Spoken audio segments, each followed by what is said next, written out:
look at two more examples of graphing transformations. Let's start with this question here. The f of x equals a half of the square root of x minus 3 plus 1. Remember, we want to start with the basic function. I hope you see that this time the basic function is the square root function. And listing those ordered pairs.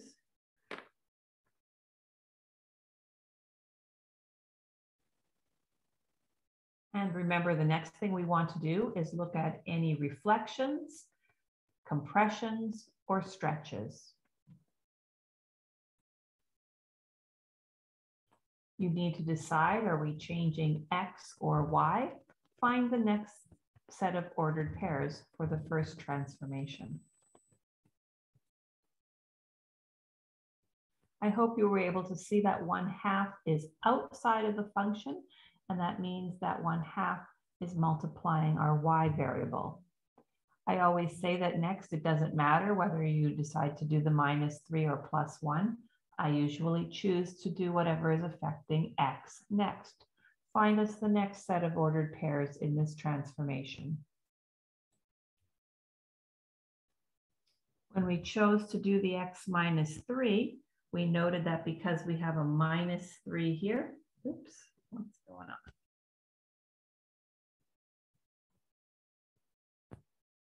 We know that we're going to add 3 to our x coordinate. Find the final set of ordered pairs for this function and graph the transformation.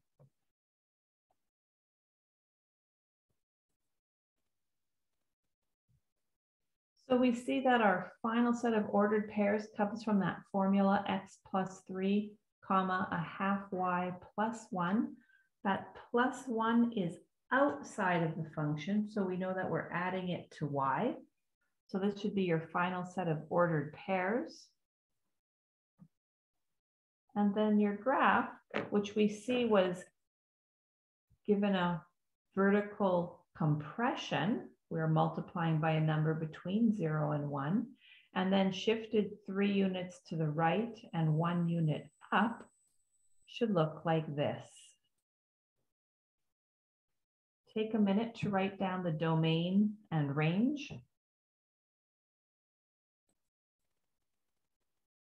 We can see on our x-axis that the lowest value is 2, and then heading to positive infinity. And on the y-axis, our lowest value is 1, heading up to positive infinity.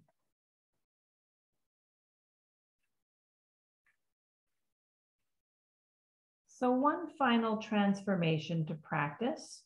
Again, we're starting with the basic function, our reciprocal function. Why don't you write down the 2 points and the asymptotes, and then find the next set for the first transformation. You remembered, I hope, that I suggest that we always do any reflections, stretches, or compressions first.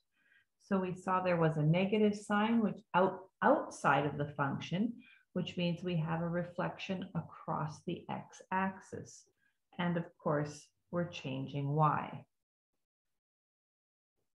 Let's look at the transformation closest to x next.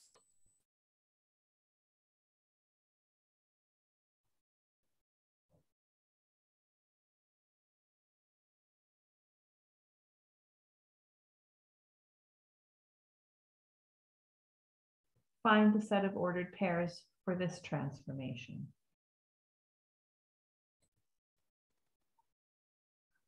So you saw that minus 4 was on x. That means we had to add x to our y coordinate. And now we have just the entire transformation, our final set of ordered pairs. Oh yes, and just a reminder, you should be changing your asymptotes as well. Find that final set of information and then graph this transformation.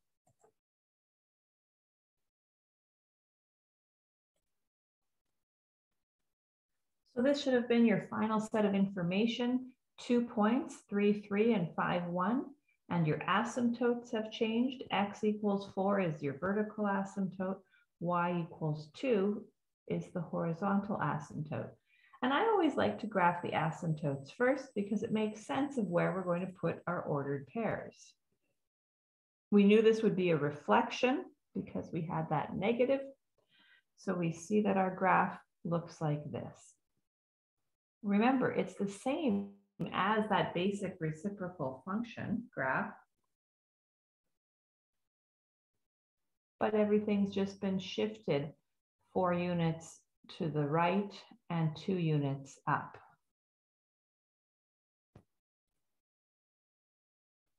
And of course, we see our domain and range. X cannot equal 4. We have an asymptote there, so open brackets on 4. Y cannot equal 2, and we have open brackets on 2. Please spend time practicing these transformations, paying attention to whether the changes are happening to X and Y, and using the key points that you've memorized to graph each of them.